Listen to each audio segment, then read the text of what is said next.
நீ என்னை வழிகட்டவனாக ஆக்கியதால் அவர்களுக்காக உனது நேரான பாதையில் அமர்ந்து கொள்வேன் என்று கூறினான் என்று 7வது அத்தியாயம் 16வது வசனத்தில் வருக. ஷைத்தான் தானாக தானே வழிகட்டு கொண்டான். நீ என்னை வழிகட்டவனாக ஆக்கியதான்னு சொன்னால் அல்லாஹ்வை பழி சொல்கிற மாதிரி இருக்குது. இது எப்படி இதனுடைய விளக்கம் தரவும்? இத்ரீஸ். சரி, இது ஒரு தேவையான ஒரு முக்கியமான கேள்வி தான். அல்லாஹ் இப்லீஸ்கிட்ட அவனை இறங்கி போடான்னு சொல்கிறான்ல, இப்லீஸுக்கு ஒரு கட்டளை இடுறான். ஆதம் அலைஹிஸ்ஸலாத்துக்கு பணியுமாறு கட்டளை எடுக்கிறான். வானவர்கள்லாம் பணிந்தார்கள். இப்லீஸ் மறுத்துட்டான். மறுத்தது மட்டும் எதிர்வாதம் வேற பேசினான். நீ என்னை இந்த மாதிரி வழிகெடுத்த காரணத்தினால நான் அவங்கள வழிகெடுப்பேன் அப்படின்லாம் சொன்னான். அந்த விஷயத்தை அவர் என்ன கேட்குறாருன்னு கேட்டால், நீ தான் என்னை வழிகெடுத்தாயின்னு அல்லாட்டே அவன் சொல்லியிருக்கிறானே. ஃபபிமா அகுவை தனி, என்னை நீ வழிகெடுத்த காரணத்தினால் அப்படின்னு அல்லாஹ் அவனுக்கே பேசியிருக்கிறானே. இப்லீஸ் அவனாக தான் வழிகெட்டான், அல்லாஹ் அவனை வழிகெடுத்தான் அப்படிங்கிற அர்த்தத்தில் தான் நீங்கள் கேட்குறீங்க. ஆனால் அதன் அடிப்படையான விஷயம் என்னென்னு கேட்டால், இஸ்லாத்தின் மிக முக்கியமான ஒரு அடிப்படை என்னென்னா, விதின்னு ஒன்று இருக்கிறது. அல்லாஹ் யார் யார் நேர்வழி பெறுவார்கள் என்பதை அவன் எழுதி வைத்து விட்டான். யார் யார் சொர்க்கவாதிகள் என்பதை அவன் தீர்மானித்து விட்டான். இந்த உலகத்தினுடைய செயல்பாடுகளுக்கும் விதி இருக்கிறது.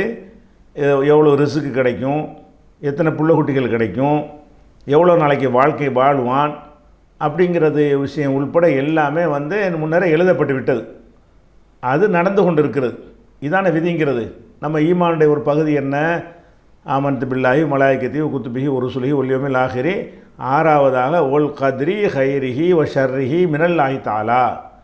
விதியில் நன்மை தீமை எல்லாமே அல்லாவிடமிருந்து தான் வருகிறது என்று நம்ப வேண்டும். அது ஈமானுடைய ஒரு அம்சம். அந்த அடிப்படையில் இந்த ஷைத்தான் வழிகட்டான்ல, ஷைத்தான்கிறவனே மலக்குகள் கூட்டத்தில் ஒருவனாக தான் நல்லா வச்சுருந்தான். அவனுக்கு எல்லா விஷயங்களும் அவனுக்கு தெரியுமே.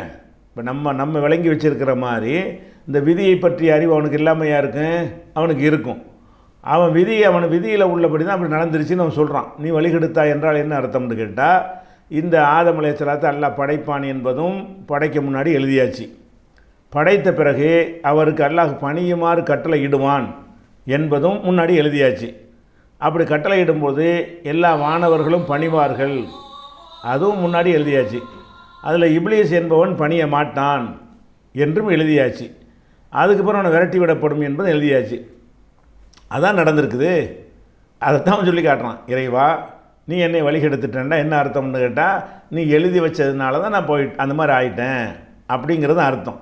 அப்போ எந்த ஒருத்தன் கெட்டு போனாலும் நல்லவனாக போனாலும் அந்த விதியின் பிரகாரம் தான் நடக்கிறது.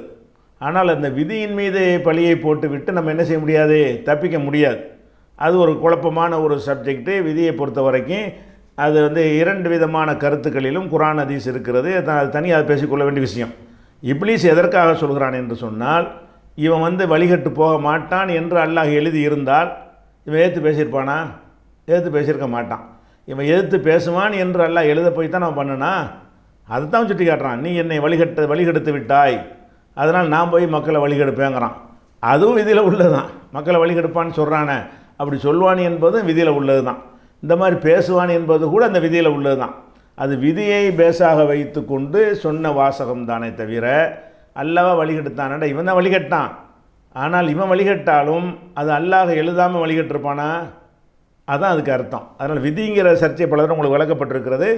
அதுக்கு மாற்றம் இல்லாத வகையில் நம்ம என்ன செய்யணும், இந்த மாதிரி வரக்கூடிய வசனங்களை எல்லாம் நம்ம புரிந்து கொள்ள வேண்டும்.